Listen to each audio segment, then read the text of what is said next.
Welcome to the Etsy Conversations podcast, featuring inspiring interviews with Etsy shop owners, hosted by Ijama Elazu. Hi, and welcome to this week's episode of the Etsy Conversations podcast. I'm your host, Ijama. Thank you for joining me for another episode. My guest this week is a recommendation. I put out a call a few months ago to everyone who listens to the podcast or on my mailing list and asked for references or recommendations for podcast guests. And I am so excited to finally have Alicia on the podcast. She was recommended by Robert Trujillo. Thank you so much, Robert. Robert was my guest back in April of the 2021. So thank you, Robert, for suggesting Alicia. Alicia is here today with us this week. And welcome to the podcast, Alicia. Hi, Ijama. Thank you. Thank you for having me. I am so excited to have you because I mentioned this to you before we started recording. When Robert suggested you, and then I, was getting your contact information to reach out to you, I felt like I knew you. I'm like, are we friends already? Do I know her? And that's because if you sell on Etsy, you probably get all the emails. Alicia has been featured in the Etsy blog and in the seller handbook, and a number of her pieces have been Etsy picks over the years. So that's why I felt like we were friends already. But since we aren't, can you tell us just a little bit about yourself and how you ended up on Etsy? Sure. My name's Alicia. I am based in Chicago, and I am a jeweler. I make jewelry and other little stuff out of metal. And I've been making jewelry as long as I could remember. And I've worked for 1 million people. I mean, that's hyperbolic. I work for a lot of people. Yeah. And all the while making my own work. And I think one day I was sneaking in because I didn't have my own studio. I lived in Brooklyn. I lived in New York, and I graduated from FIT, and I would go back to FIT to work in the studio because it was a great studio and they had everything, and I didn't have any money, and I would sneak in to use everything. And one day the tech Sonia, who's super talented, brought up that her work she was selling her work on Etsy, and I was like, "What's that?" And this is so old school. This is like pre, smartphone. Right. This is back when people might not still have their own home computers. Like I didn't get my own home computer until I was 26, I think, 25 or 26. Uh-huh. And that was like my first computer. Anyway, so I didn't know what it was. So I went down to the computer lab back when you didn't have to log in. This is how old I am. Because now you have to do that at college. You didn't have to. You could just open up. Anyway, I went down to the computer lab where I was not a student and looked it up. And I was like, oh, okay, this seems, easy. And I uploaded my stuff. And nothing really happened for, I don't know, maybe 8 or 9 months. You just it just sits there. Yeah. Which is a really big thing. That's a whole other thing. Because people will complain that it's not, things aren't happening for them on Etsy, mm-hmm. and they just upload stuff and don't do anything. And then I found Teams I don't know how I found out about Teams, but I must have the layout is so different from what it is now. It is. It was probably a lot easier to find it, or they might have promoted it, and there was the New York Street team. And so I sent a message, and they did like super informal. This was at the original Etsy headquarters on Gold Street. Really super tiny. It was like on the 4th floor of this small, tiny office building. This is before Dumbo was all built up. It wasn't in Dumbo. It was like downtown Brooklyn. Mm-hmm. And we had an informal meeting, and that was 2007-ish, 2008. And there weren't a lot of people, but kind of the original folks were there, Yeah. which was fun. And most of the people, I was like, she's gonna be my friend. Oh, she's gonna be my friend too. Like when they're talking, I was like, they are going to be my friend. Yeah. Like I was kind of stalking a lot of people before that because it showed like who the members were, Hmm. and I just really loved their work. And then you go to the meeting and you start talking about stuff that your friends don't care about, and it's great. You can talk about business.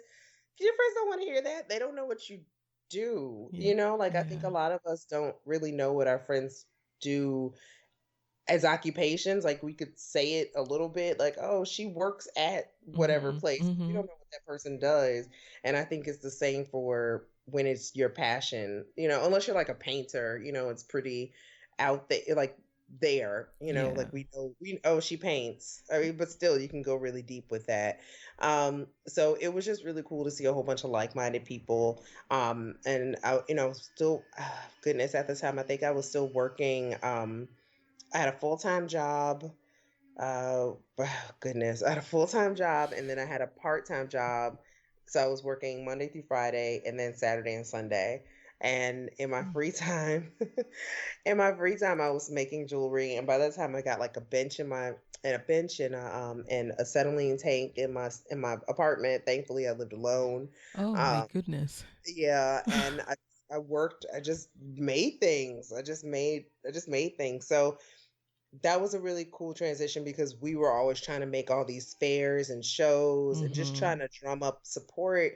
And at that time, it was so different because there was no real social media. I mean, I'm saying Facebook just opened up to people who weren't in college. Like this was Yeah. all we had. MySpace was dying. So we had Yelp. Yelp was that's we use that a lot. And we would just make all these different fairs and stuff, and then it just it just grew and grew.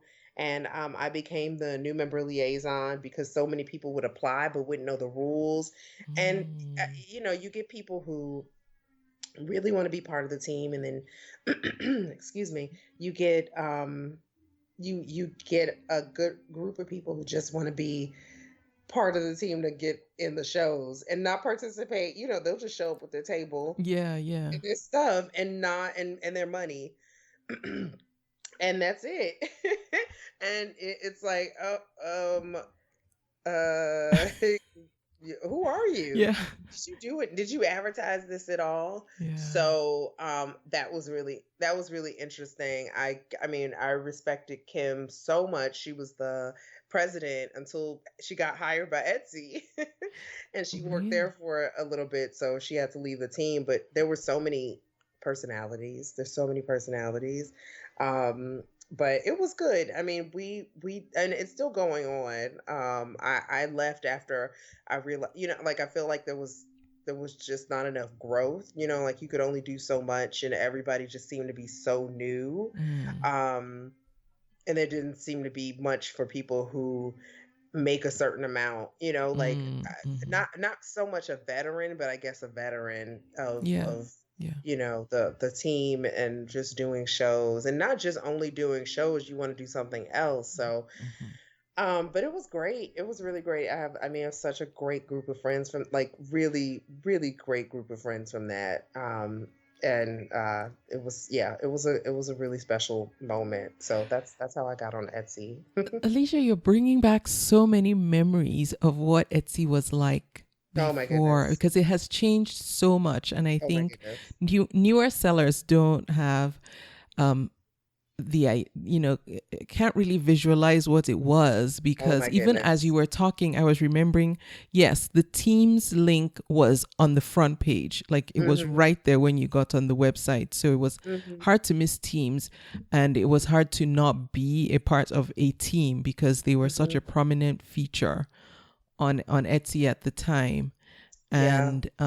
And I was in San Francisco at the time and there was a very active, same as in New York, there was a San Hmm. Francisco, not was, is a San Is Francisco street team, mm-hmm. and you needed that connection in order to grow, because Yeah. those were the boots on the ground. Those were people who understood what you were doing behind the computer and what needed to happen when you were in person at, at a craft fair or a vendor Mm-hmm. event or what have you, and who really, could put these things together and get enough people there to show up and make it worth the time and effort. But, it's not like that as much anymore, because I No. think with social media, that really has kind of taken the place of a lot of the in-person interactions.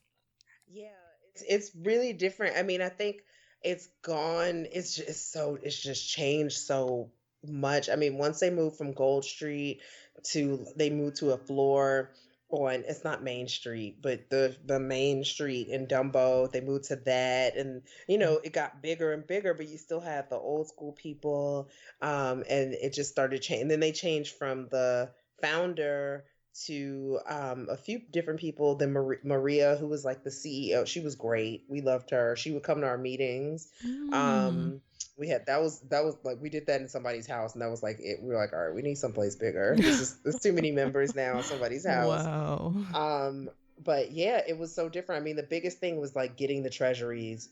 Somebody would stay Yes. up at midnight to get the treasuries. I was trying to explain this to somebody at Etsy, and I was like, you don't understand how wild it was. If Yeah. you got that treasury, it was like the best thing ever, but they only had so many. And she's like, really? I was like, it's Yes. such a, I was like, I sound like an Etsy freak. I know I do. Just even the visibility of like the featured seller, you'd be right smack in the middle of the page Yeah. versus scrolling down or being in a newsletter. So it's very different. Yeah. Yeah, I mean, and things change. So, Yeah. um, And they yeah. have to, because e-commerce is changing, or has changed a lot over the years anyway. So Mhm. I get that. Let's talk about what you do and your art. Now, you are formally trained. Like, you went to the Fashion Institute of Technology at SUNY. What Mhm. did you study, and how has that tied into what you're making today? So yeah, I went to FIT 21 years ago, and I went initially for fashion. I love fashion so much. I thought I was going to be a fashion designer. Da da Mm. da da. I was so excited, and then I did it. I was like, this is not for me. Wow. I didn't. I mean, I was good at sewing and everything. I think because the program was kind of antiquated. Um, yeah, it wasn't my jam. And then I Mm. tried to after that I got the 2-year degree, and I was applying to jobs and I wasn't getting anything. Some people would just look at my portfolio. This one woman told me my stuff was too ethnic, and it was like Ooh, a wow. shirt, pants. Like, oh, okay, it's just racist. All Ouch. right, so I'm not gonna get a job. Or I called one place, and oh goodness, I forgot the name of the company, but the pay, she asked me how much I wanted, and it was not that much. And she was like, I'm just gonna stop you there. The pay is like $24,000. And I was like, what? And I did the math in my head, like, how am I gonna pay rent? What? And this is New York. This is New York, right? A very expensive city. So that's for people who can afford, their parents are paying for them, and Yeah. it's a glorified internship because it's never a 40-hour, and I knew that it's never a 40-hour a week job. It's Mm-hmm. 60, 70 hours a week, Hmm. for that pay. And so yeah, I was gonna do the interview, and I was like, no, I'm super hungry, I'm very desperate, but I'm gonna turn this down. Mm. And I didn't have anything to lose. My mom was paying for school. She paid for my sister's school for 4 years, so she was going to pay for mine. I mean, it was public school. FIT is very inexpensive compared to like Pratt and Parsons. FIT was what, Oh, okay. $3,000, $4,000 a year versus 60, 50, 60,000. Mm. So I had to put that out there. Uh, so I had one more year, and I was like, oh, okay, you know what? Let me just go across the hall to jewelry. I would always pass by the jewelry studio. They only had two studios on two different floors, and they were in the same building as the fashion people. And I was always intrigued, and I never thought about it. Like when I was a kid, I took a jewelry class, and I've collected jewelry on the weekends before all the condos went up. There were so many flea markets. There were so many parking lots in Chelsea, and there were oh my goodness, there were so many flea markets. It was so good, and I would always get jewelry. I wouldn't get clothes. I wouldn't get anything else. I would get jewelry and frames. That's when Mm. I had bad vision. I was like, I just went into it very blindly and interviewed with the head of the department with like a really basic portfolio. I was like, this is my fashion portfolio. Like, I don't know. He's like, so what do you want to do? Drawing or bench? And I was like, I didn't know there were two different things. Like, I just Mm. didn't. I went into it. Oh my goodness. Enrollment was really low for him to let me in. That's all I have to say. It was not a high demand for the jewelry program. I don't think people know Oh. about it. So yeah, I got in, and I oh good, it was a super rough year. I did the 1 year program, which is 4 semesters in two, and you're not supposed to work. And Oh, he wait, you said do that. 4 semesters in the space of Yeah, 2 years or 2 semesters? yeah. Oh, so it's a No, very two accelerated semesters. program.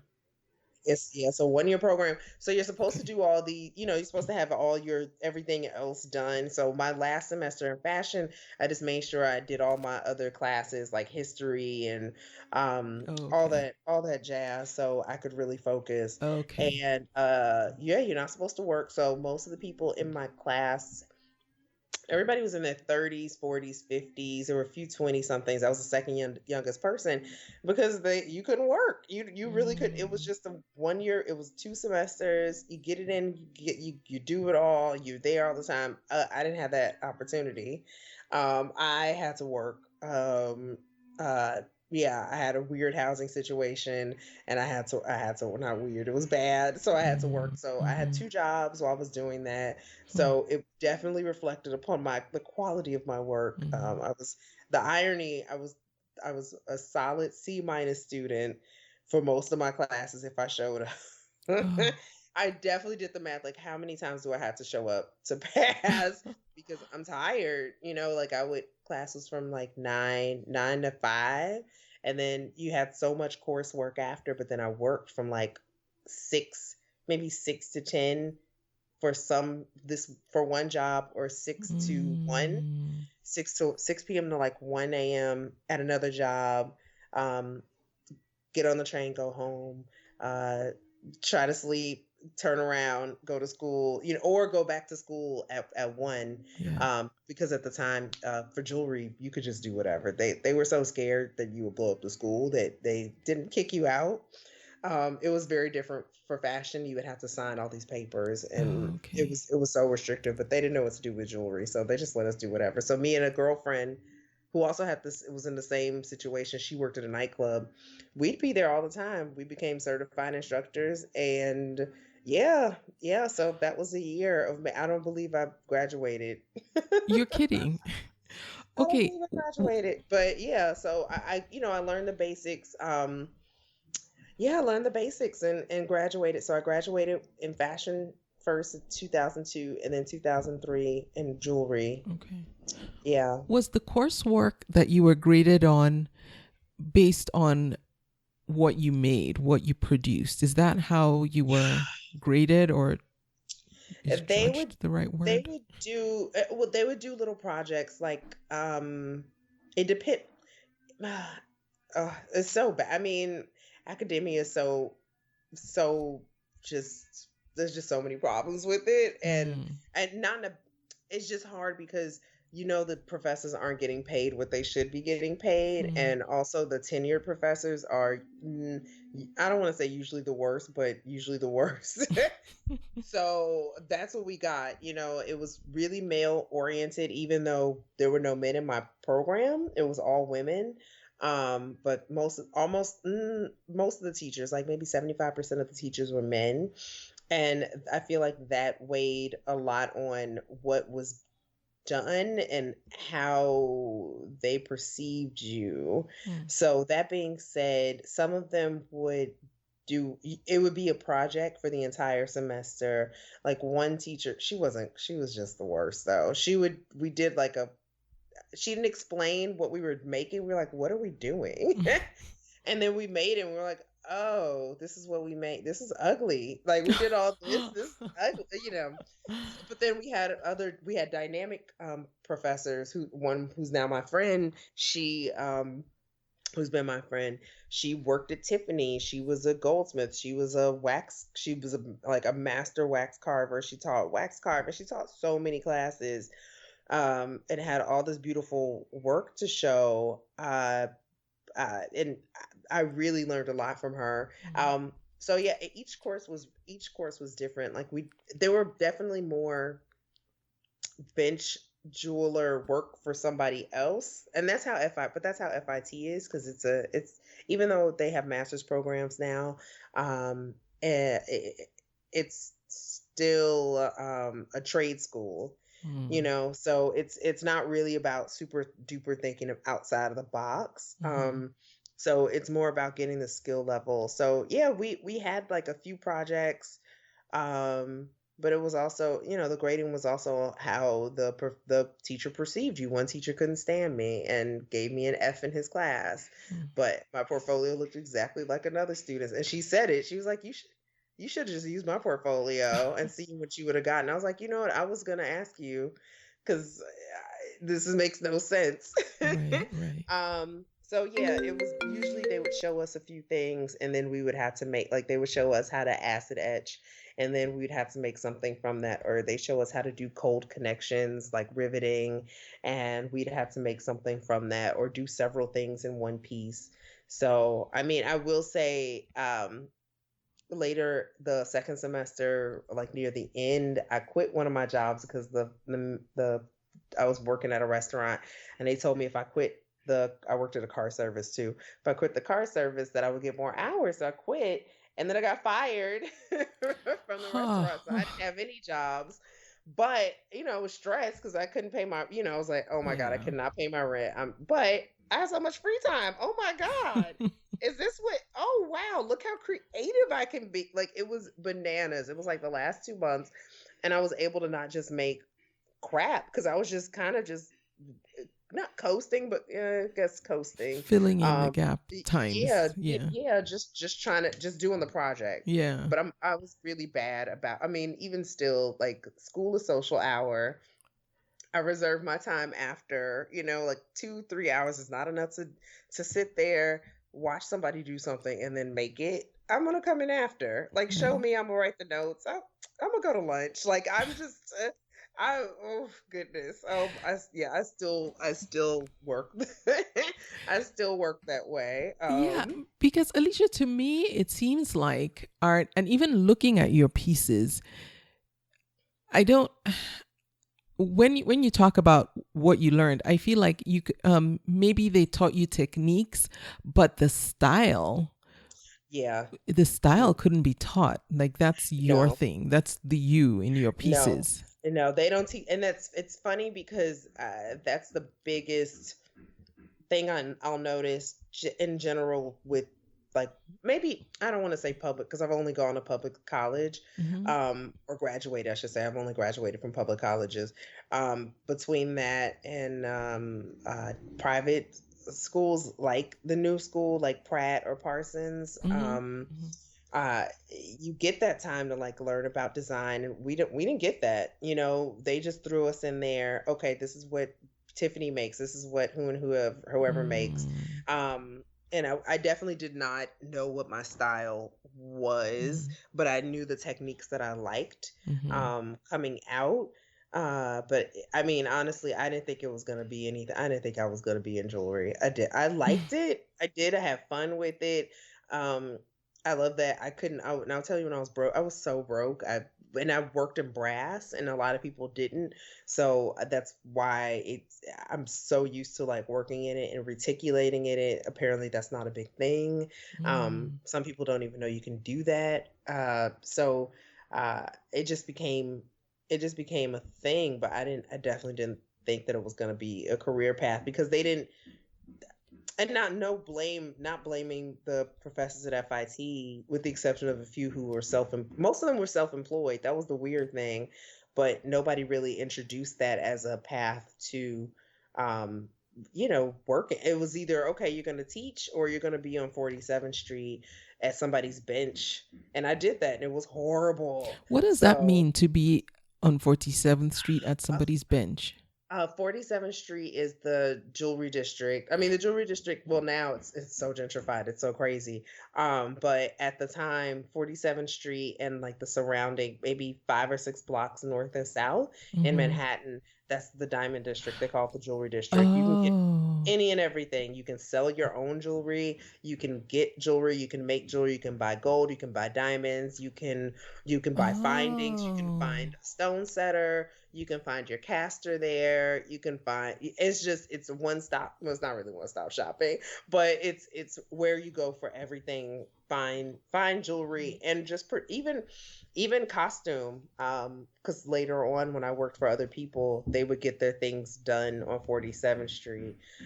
So yeah, and Oh, that's where all the jewelers were. And if you were looking to be a bench jeweler, which is just working at the bench, making things under, a jeweler, mm-hmm. you would go there and work from like 8 to 4, Mm. every Okay. day. I get it. So basically in school, the options that you thought you were limited to were either doing that after you graduate, going to work for someone else, Hmm. or what? Well, yeah, that's it. I mean, Ah, and okay. the I know it's hard because they have now I think FIT only has a 2-year program, which is way more comprehensive. 1 year is just like a little a dip in the water with your little Mm-hmm. toe, Mm-hmm. with a toe ring on. But that being said, it's nicer because you kind of, if you think about it, you get paid to learn, but it's also Mm. really nerve-wracking. So, you do that and you work under somebody, and if you like it, there are people who just like it. Mm. They have no goal, not in a bad way, but they don't want to work for Yeah. themselves. Oh, yeah. They love making jewelry for other people. They like making, and it's very different. It's super different now because there's computer aided design. So Mm. that's a whole other thing, versus people making things from scratch. They could just make it on the computer and have it made so quickly. Mm. But yeah, you would just, I think the goal is to work for somebody else, just like for fashion. It wasn't, I mean, there were people who already had their own lines for fashion, but they just didn't either have like the sewing background or that skill set really set up. So they came to FIT, but it was more so you're going to work for somebody else doing X, Y, and Z. That's how they always presented it. It definitely is not entrepreneurial, even though 99% of the teachers there have either worked at some other place or have their own businesses. So Okay. that was interesting. So yeah, that wasn't, yeah, it wasn't heavily presented. I Okay. mean, if I was able to go back and teach, which I can't because I don't have a master's degree, which is bananas. I um know it academia makes is a it makes no very sense. is a very it, political environment. it makes absolutely no Yeah. sense. It makes, yeah. And my favorite teacher had to go back, and she was a mom and all this stuff, and she went upstate to purchase to get a master's degree. She had to like hurry up and get it. And I was like, but you have 20 years of experience. Like, for out of all the schools, this is like not a glorified trade school, but it's a trade school. And nobody's gonna, why would I question your credentials when you have all this experience in the industry? Like, that's what matters. But I know it's such a racket. But I think I would definitely teach more entrepreneurial things because I didn't know. Mhm. Afterwards I went into the costume side, and we only had like 2 classes on costume versus, costume jewelry is just not with quote unquote precious metal, so no gold or sterling silver or platinum. or palladium. It's brass, it's white metal. It's the things you see at Macy's or like Express or Limited, White House Black Market, those places, or like J. Crew. But I didn't know anything about it. I knew nothing about it. Like you go to H&M, you see all these all this jewelry, and it's a multi-million dollar industry, and you don't think I didn't think anything of it. So that was interesting, but that wasn't presented to me at all. And I'm sure the teachers didn't know. All the teachers came from a fine background, where you make everything and everything's one of a kind, and it takes 75 hours to make a bowl. And because we had blacksmithing or silversmithing too, so we were making bowls. So now, right now, I know one of the things you do, because you mentioned this earlier, is you teach as well. What's different in how you're now teaching compared to the type of education you got? I like to share. Okay. And I feel like a lot of teachers didn't like to share. It was mostly the male teachers.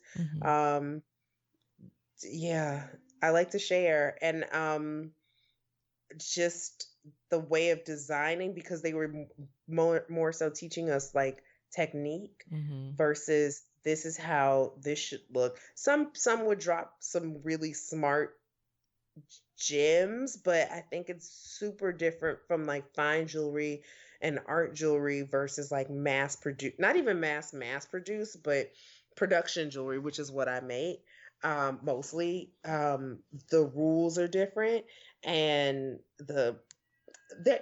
I shouldn't say that. They are and they aren't, but when you're doing jewelry for production, you do have to be a little bit more conscious of how things are made or how things are laid out, repeating things, the pattern, the left and the right of things, how many pieces are in a certain thing, how many pieces do you want to create in the end, how much something costs. I feel like with fine jewelry, you don't really, maybe nowadays, this is back when gold was $400 an ounce, although it increased. The price is the same. People say it hasn't changed. It's changed a lot. Inflation's about the same, but anyway. But yeah, sometimes the sky's the limit with fine jewelry. With costume jewelry, that is not the case. You got to make this necklace for $8 cost. So I definitely, and I just, since I was just teaching, I tried to implement all that, but I was kind of teaching. I was teaching for 5 days, and I was really packing like a semester's worth of information in between their ears.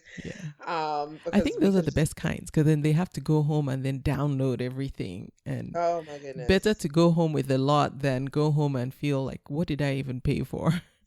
Yeah, no, it's true, because oh my goodness. You got to think about how long it's going to take. How long did it take you to make that necklace or that bracelet? So, there's one thing I took away from one professor, and she said that she didn't like jump rings or rings on things like a necklace. She didn't like visible connecting points. And I love that she said that, because I don't either. And I didn't realize that until she said it, because it's ugly.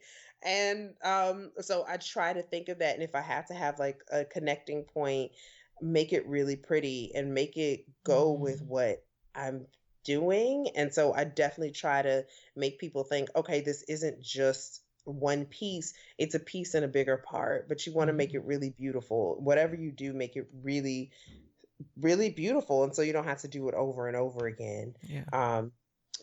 So and I try to be positive and like encouraging. I feel like that wasn't the case, because everybody is a designer or creative. Everybody's creative, even though they don't think so. And I don't think people are encouraged with that enough. And some just take a lot long. Like I feel it takes me a lot longer. It takes me forever to think of a really good design. But I run with it, you know. Yeah. So yeah. So, so let's talk about the entrepreneurial side too, because when you first started, I assume initially, like most artists and creators, um, your mind is so focused on the making, but Mhm. then when you start to earn a living from this, you have to start thinking like a business person. Um, how did you educate yourself about the business side of running a jewelry business? The beauty of working for other people, you get to go to your own business school for free. It's a little more stressful. Yeah. But yeah, I worked for other people. After I worked at Okay. 47th Street for a hot 12 minutes, I was there. Oh my God, it was so bad. I was not a Didn't last morning long, huh? person. Oh my goodness. I'm still friends with the jeweler to this day. He was very sweet with me. He put up with me. Um I worked for a few other smaller jewelers out of their like home studios, and Mm-hmm. that's where I learned about really where I learned about production, management, bestsellers. So yeah, and then I worked for this woman for a year and a half out of her home studio, and she wasn't she was creative, but her designs weren't super dynamic, but she was really good in business. She was really, even though her business failed, but she was Mm. really good with like keeping notes. That's how I learned how to do spec sheets. I didn't learn that in school. Just taking a photocopy of my work, writing down how much time it took me. Mm. Um, all the materials, counting when she had beads. She would buy a strand of beads for like $20, counting how many beads are in that strand. Mm. And then, documenting, photocopying that strand of beads on a piece of paper and putting all that information down, thanking your future self, setting your future self up. Mm. That was like the most important thing. And I do that to this day. And I'm so happy. Like, I thank my past self all the time, because I'll go to like a beach show and buy so many things, and I'll come home and I'll scan everything, write down the price, write down who it's from, super important, and put in a binder. She had so many binders. And I just thought it was a little too like OCD, and then later on I was like, oh yeah, You need to. okay. Right. Right. Yeah. She would time everything. She had a showroom. And also learning what not to do.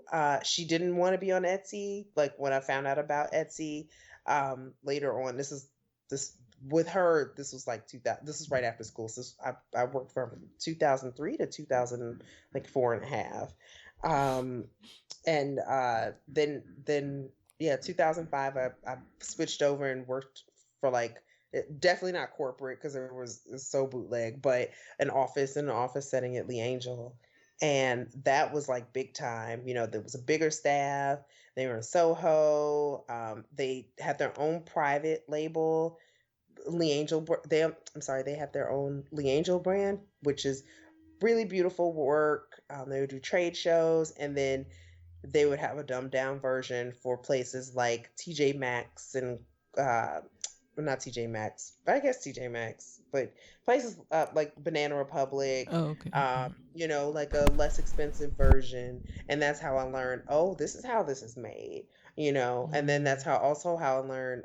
I lied and I said I was efficient at Illustrator. I taught myself Illustrator enough to get the job, and yeah, then that's how I learned how to do specifications on the computer. And then I learned more about beads and sourcing, and then going back to 47th Street, but in a different aspect because this was more costume, but sourcing and then sending things to China. That's when that kind of started, um, or I guess revved up more. That companies were finding factories, not using a middleman, because back in the day you would have to, but then when people started using computers and not faxing stuff back and forth, they would be able to find their own. So yeah, emailing back and forth with China, um, just doing a lot, working with the designers, just seeing how everything worked. It was laid out really well from like sample room, and they would still make things in house for their only Angel brand. And then they would get everything cast, all the metal things cast in Rhode Island. So that's how I got my own caster that I still use to this day. The gold plating, they would get things plated in New York, which was, oh my, it's gone downhill. But they got, like I gathered my resources. That is the one plus. I mean, it's definitely the long way, but I didn't have a trust fund or anything to Yeah. work with. I was And going to. the whole oh, sorry. No, go on, go on, go on. Oh, and the whole time I was making my jewelry on the weekend. So I was at Lee Angel Monday through Friday, and then I was at American Apparel Saturday and Sunday working. And yeah, afterwards I was making my jewelry. And then that's also sneaking. I think I was still sneaking into FIT around that time still until I got everything. And then joined the Etsy group and still like doing shows whenever I could. And then I whittled American Apparel down to one day so I could do shows like on Saturdays. But yeah, and then I just kept on working for other at other places. I was a designer at one place. I would go to China all the time, and then still, like, also the drive was.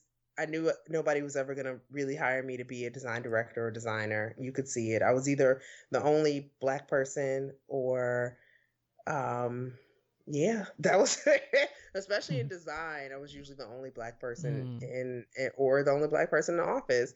It was just the writing was on the wall, or the only person with the jewelry degree, who knew, oh, this isn't right, and nobody would listen to what I was saying. So okay, I'm just gonna do my own thing because I'm not. You're not, and if I did get this job, you're not going to pay me what you paid the last person. Like just things that I knew, and also I don't want to commute. I don't want to be in an office until midnight making changes and stuff and making this very extremely disposable jewelry. Like we're crying over this and staying up late and going home at 4 o'clock in the morning for somebody to just throw this away in a week after they buy it. So yeah. So actually, that's a perfect segue because I was going to ask, having done all that and been exposed to how different brands create their jewelry and run their jewelry businesses, at what point did you feel, and I think you kind of started to touch on that just now, but at what point did you feel comfortable enough to say, okay, I'm going to go out on my own. I'm going to make jewelry the way I want to, at the level I want to, and just start my own line and make this my thing. No more working for anyone else. Well, I didn't really have a choice because all of a sudden I was like, let's see, 9 years ago was my last full-time job. I was working at Stella & Dot, which I was miserable as a technical designer. So I was like doing everything on the computer, doing all the specs. Nobody ever wants to do technical design. Really?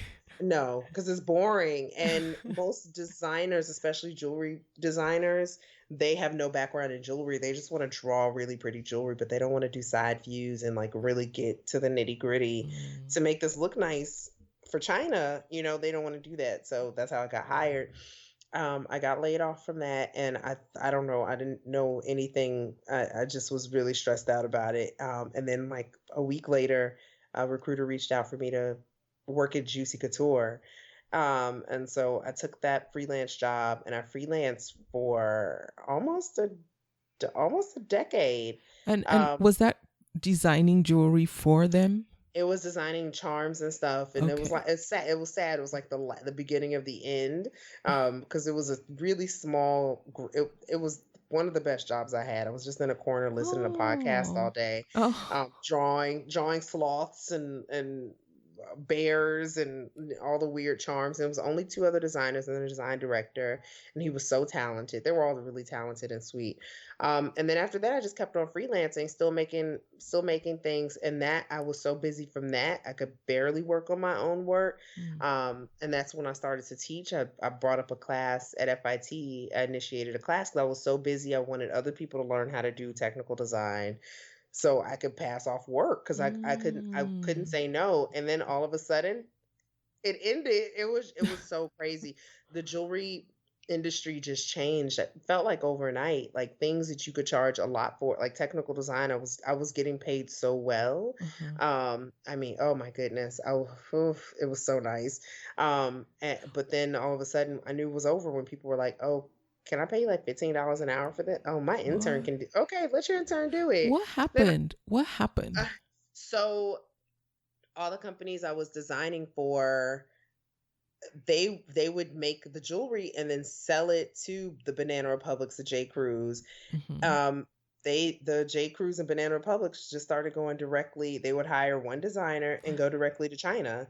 They didn't need that middleman. Yeah, Oh. it was bad. Like over, it felt like it really felt like it was overnight, and you could tell people were scrambling. There were jewelry designers who didn't know how to use a computer. They were making things by hand. You have manipulators too. That was the who were super talented people who just would put beads and stuff together and make a whole line of stuff.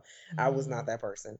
Mm-hmm. Um, so thankfully I had my jewelry and I was still doing shows and stuff. But it's weird. New York was never the place for my work to flourish. Like I would sell at different places, and while that was kind of dying out, and I had oh my god, I saved up so much money, but it's New York. It goes by, and I lived by at this time. I had like a really nice 2-bedroom apartment, so I was able to pay, pay for things. But um, uh, after that, because it started to kind of dry up. Um, Oh goodness. I just keep on thinking about all the jobs. I had so many freelance jobs. I had so many and they were so good. Um, but somebody randomly reached out on my Etsy page, and by this time I had my own website and an Etsy page.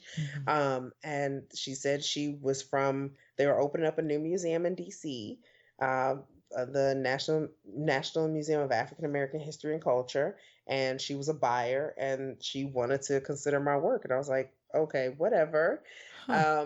Can you send some stuff? And I was like, all right. And so I did that. It got lost in the mail.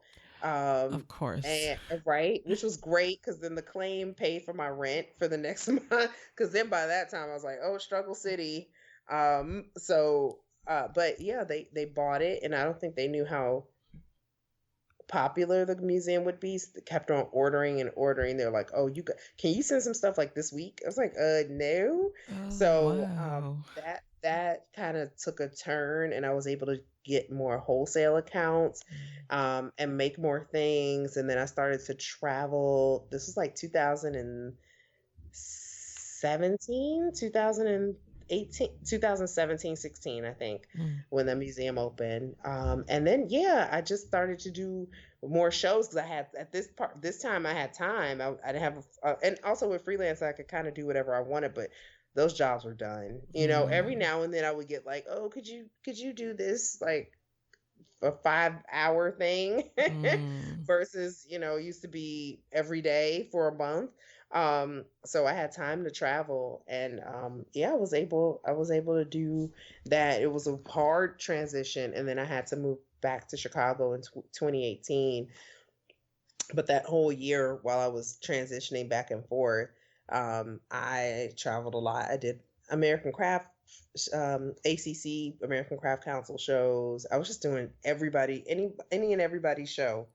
So that was the transition. Yeah. It wasn't really a smooth one, but I'm happy. If I didn't have, I don't, I, if I didn't have my own work or line, or if I didn't have Lingua Nigra, I don't know what I would have been able. It wasn't even a fallback plan. It was just to finally move over to that plan. Yeah. Um, it wasn't something to fall. I never think that's nothing. That doesn't even make any sense.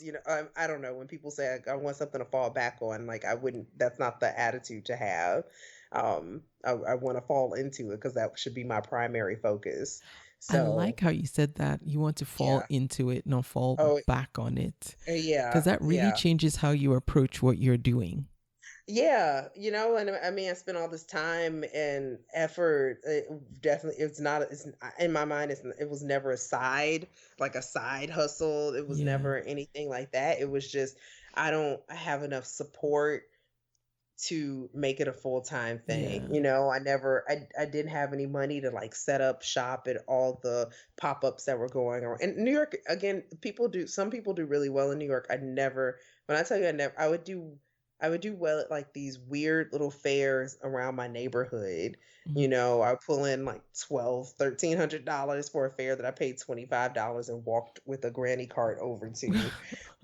Versus something that I paid $600-700 for the weekend, I would make $600 or $700. Wow. Yeah, it was really strange. It's still That's strange. I did something upstate like 2 years ago, and it was horrible. I made more money online. Like you just hear the cha-ching. I was like, I should just stay my butt here in Chicago, thinking I was gonna, make a difference. But yeah. you gotta find your markets. It does get expensive. Yeah. But yeah, so that's how that transition happened. That's so interesting because I would think New York is just one of those places that it's so eclectic that Mm, almost any style can find a home and can find, a spot in New York. yeah, I think because it's so, I don't want to say oversaturated, but it is Mm, very competitive. yeah. And then there are so many creative people, but there's so many broke people. Mhm. So, a lot of people will say, I can make this, or that's too expensive, or is this gold? Like a lot of Mm, people, like, this is $50. This is not gold. What are you talking about? yeah, yeah. So the shows never garnered that much money, but I would always, not always, but most of the time I would get a wholesale order out of it. I'd get like Okay. a really nice store to approach me. Okay, Um, okay. so So it was yeah, good no, for that at least. yeah, yeah. Or I'd meet some really cool person who I could, who would soon become my model, or yeah, Mm, but it was just, it was such a weird market, just, yeah. yeah. So now today, what role does social media play in your business? Ooh, it's really important. And I know it's not everybody's bag, Mhm. but I love being social, especially from the comfort of my own home. Yeah. But I love to share with people. So, but between that and like having a dedicated newsletter, which I Mm, think is really important, because these platforms are free and they could change as much as people kick and fight. They're free. They're yeah. free. They can do whatever they want. Mhm. Like, and I don't. Yeah, I am that person. I was gonna say I hate to be that person, but I'm that person. Like, it's free. If you want to go on something else and not do something, then go ahead. But we've all benefited. A lot of us have benefited from it. But I am definitely a believer in organic marketing, um, and I see what happens for others who do it really well. Mm, I wasn't really good at it in the beginning. I didn't know how to utilize like Instagram. And then there was this one jeweler, she doesn't really make her jewelry, but she sells it and she does it well. Our work is nothing alike, but I saw her following and I saw how excited her customers were. And I just looked at her page and it's all jewelry while I'm taking pictures of my cat. And, like, I was like, this says Lingua Nigra. It should be Lingua Nigra. It yeah. shouldn't be my cat and all 1,000 other things that it shouldn't be. And so Yeah. I went and looked at her photos and I was like, I'm gonna do that. And it doesn't look, you would never think that, I wasn't copying her photos, but I was like, I'm gonna put a bracelet on my wrist and take a picture of it and show it, and be consistent. That was the thing. And people have been posting that, like, be consistent. I wasn't posting every other Yeah. month. And the thing is, people know that you make jewelry. People knew that I made jewelry. They knew Mhm. I had a website. Did they go to that website? No. No. Did they know the name of the brand? Probably not. No. So I had to remind you every single day, because even though most of my work is brass and is gold plated, I make sterling silver work. If you're not on a website, you wouldn't know that, Yeah. unless you shopped the website. So when I started posting the sterling, somebody was like, I didn't know you made sterling. It's literally, first of all, I was making sterling before I was making the gold plated, so, and it's been on the site. It's on the site. And that's when I realized, like, oh, I got to keep on posting this. Mm. because people will buy, and that's what happens. So you have to be consistent. You have to, and a lot of when I talk to my friends, because they my especially I do have a lot of jewelry friends here, which is really nice, in Chicago, and I tell them, like, you need to be consistent. Oh, this Yeah. this amount of money. I think we all limit ourselves about how much money, not to sound like a capitalist, but just to sound like somebody who money's always been a stressful thing. Um, Especially when you're a salaried employee and you think you could only make so much, but you can only make so much working for other people. They're not going to say, "Oh, you worked extra hard. You're going to get half of the profit. It's going to be Yeah. profit sharing." No, they're Yeah. not going to do that. But if you have your own business, you can make a infinite amount of money if you want. I mean, if obviously there are other factors. I'm super simplifying it. Yeah. Yeah. Um, so I have to tell my friends that, that just you have to keep on posting and doing this and set goals. So that was really, really important when I do my social media.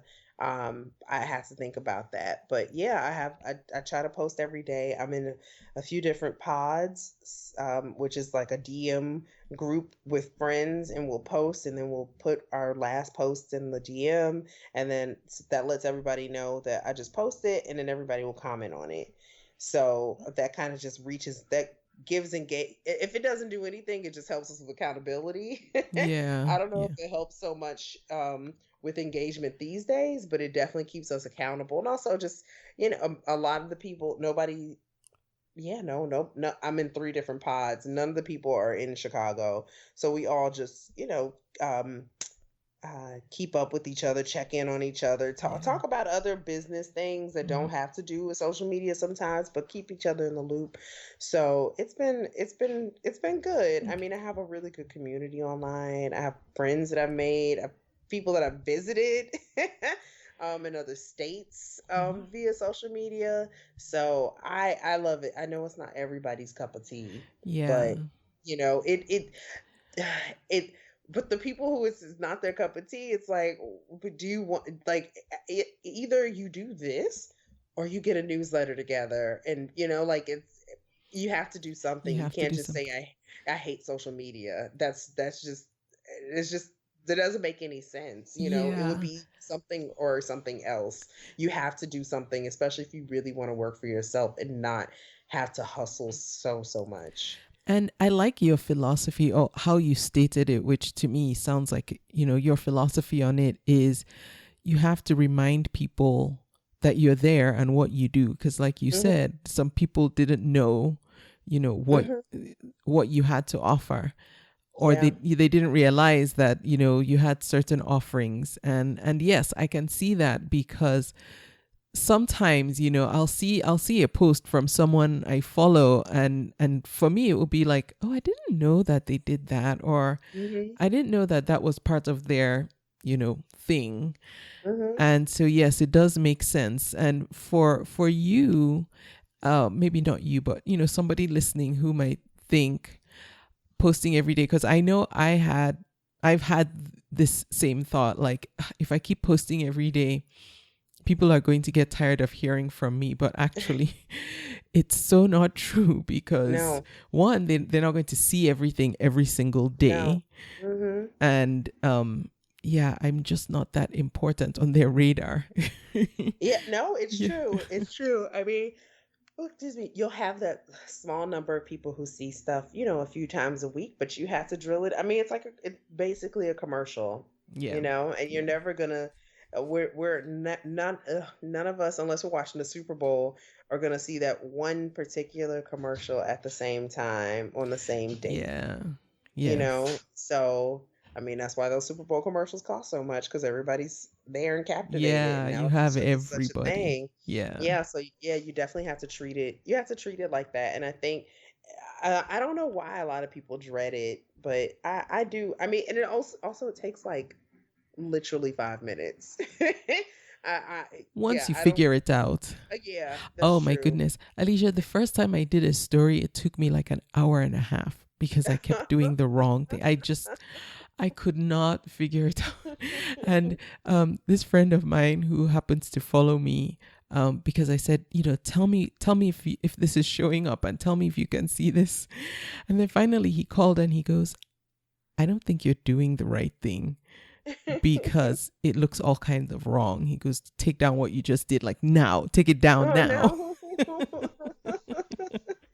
It's really funny. Yeah, yeah. I think I mean I do the same thing, but yeah, sometimes I don't know. It's hard to not overthink things, but you can't overthink things. That's Yeah. the thing. Yeah. Yeah. Okay, as we wrap up, can you give some advice to someone who's selling on Etsy, and right now they're just feeling kind of stuck? How would you recommend or advise that person to what next steps would you advise that person to do just to get unstuck and keep things moving? It's so hard. Etsy is so hard now. Yeah. Because there used to be this amazing, there used to be so many different before Instagram, these websites that were about Etsy, and there was one that was like a clock, and you would put all your stuff on, and then it would just keep on reposting, or automatically renewing your work. So it kind of gets to the top, but that was so long ago. That's What how I was kind of. that? Oh goodness, I can't remember. My friend she was the first person I knew who made six figures on Etsy, and she told me about it. I was like, what? Wow. And it Whoa. was such a game changer, but that's long gone. Okay. Um, but other than that, because that will take too much time to like keep on renewing work, Yeah. find a social media platform that you like, that aligns with what you think you can do. So be it Facebook. Some people are amazing at Facebook. They have 10, 20, 30,000 followers. I do not. Mm. I have like 1,000 Mm. on Facebook versus like my 20 on Instagram. And just post there and try to link it back to your Etsy, because your audience is on Etsy, but it's also somewhere else, and you're going to have a smaller audience, which is great.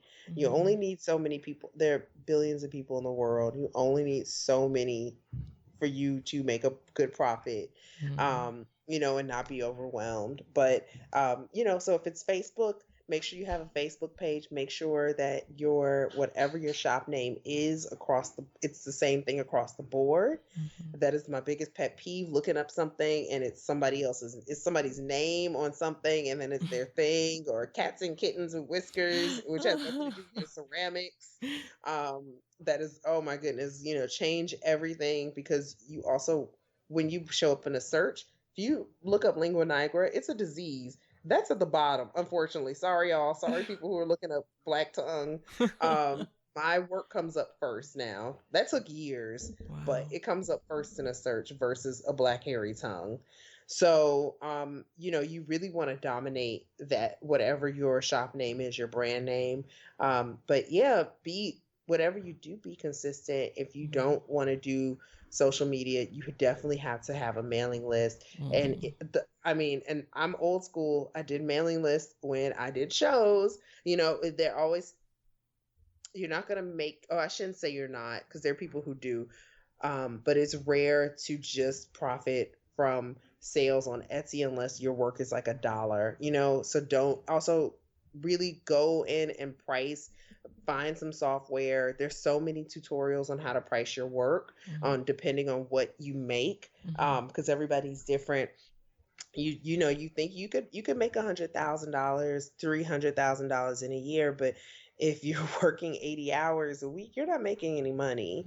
Mhm. And if somebody wants to wholesale with you and you're selling it for almost half the price, and more than half, you'll realize very quickly that you've undersold yourself a lot.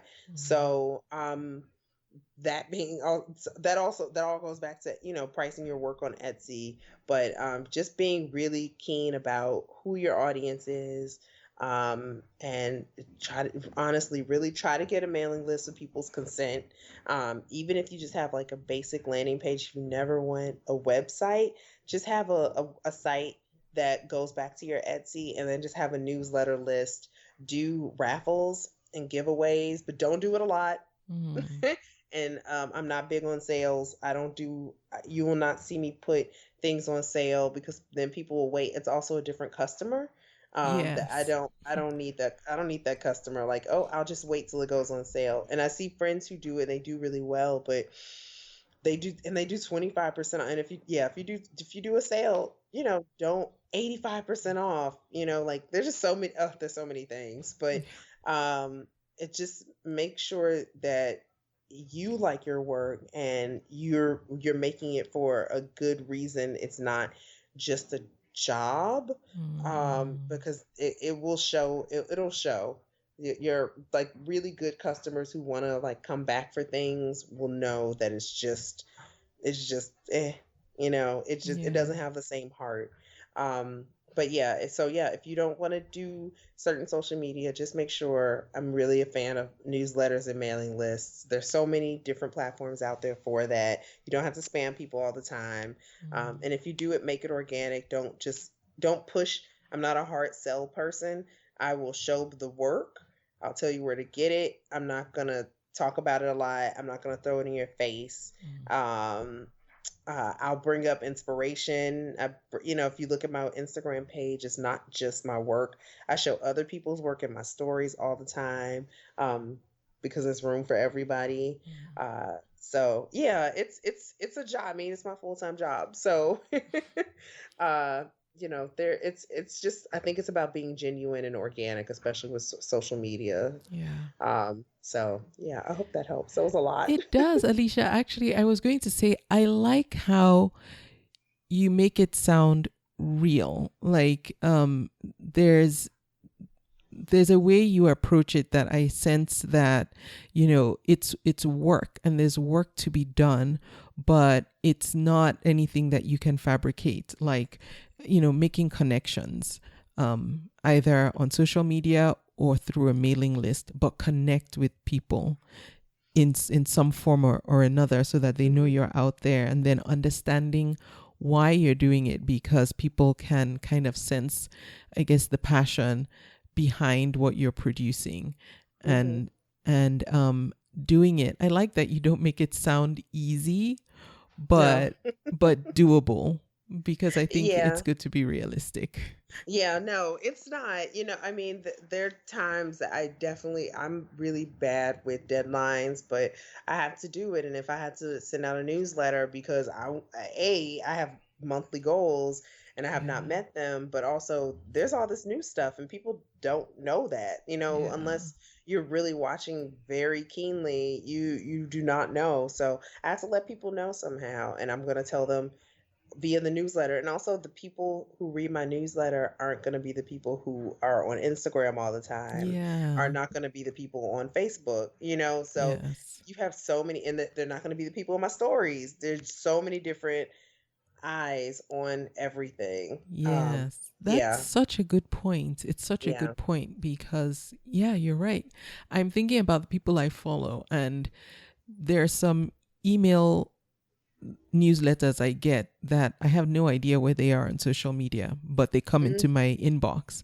And then there's Mm-hmm. some I see on social media, but I never get any emails from them. Mm-hmm. So that makes so much sense. Yeah. Yep. Yep. Yeah. Yeah. So yeah, it's just it's a lot to. I mean, if you just write it down one day, and plan it out.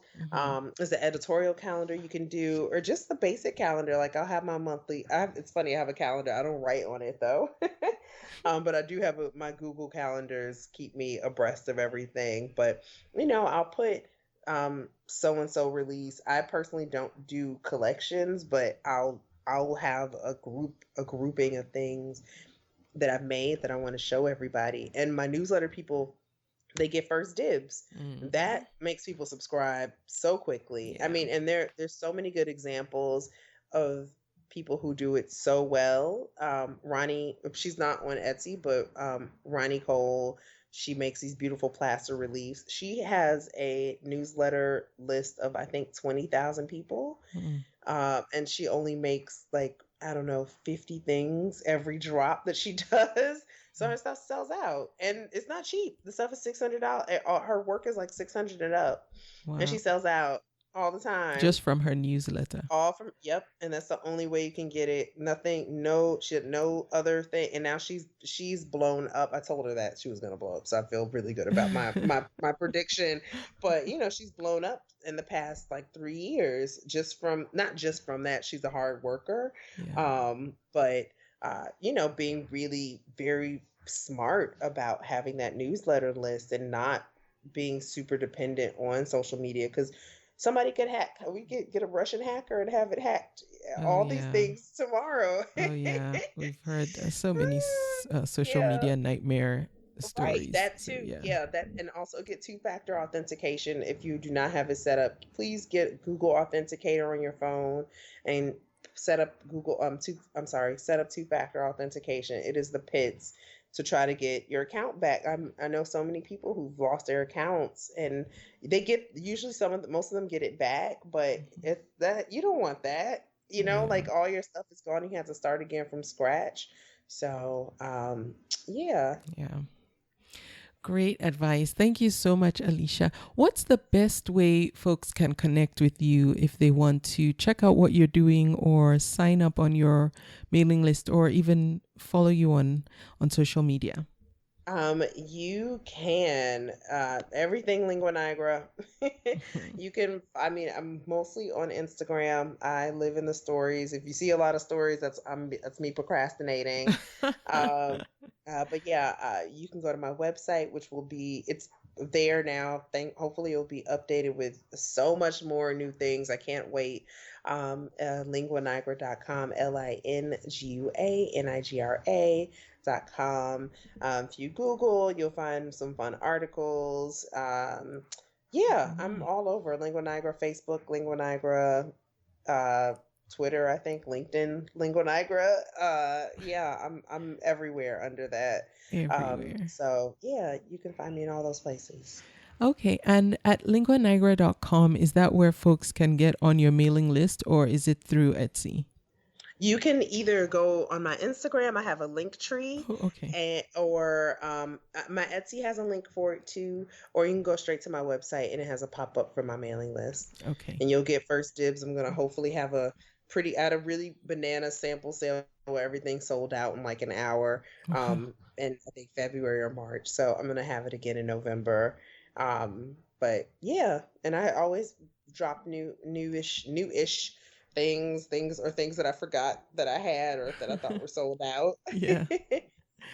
Alicia, thank you so much. I'm so glad we finally got to make this happen. Thank you Me for too. gracing me with your presence on the podcast. I really do appreciate you taking the time out and sharing your experience. It's so nice to hear from someone who, was on Etsy in the early days and Oh has yeah. ridden all the waves of change and is still making it work. So Yeah. it's nice to be able to see that, because I think sometimes people give up, especially when change comes, and I don't think that's the right move. So just watching how you've weathered it and stuck through it is an encouragement to us all. So thank you. Oh, thank you. I You had fun. Thank you. Oh, you're most welcome. And I thank you for listening to the podcast. If you want to connect with me, please go to convome.com. There's a contact form there and you can reach out to me through that. Until next time, when I bring you another episode, have a good one. Thank you for listening. You can subscribe to the podcast in iTunes, and while you're there, please leave a review too. Visit convome.com to leave a comment or feedback on this episode.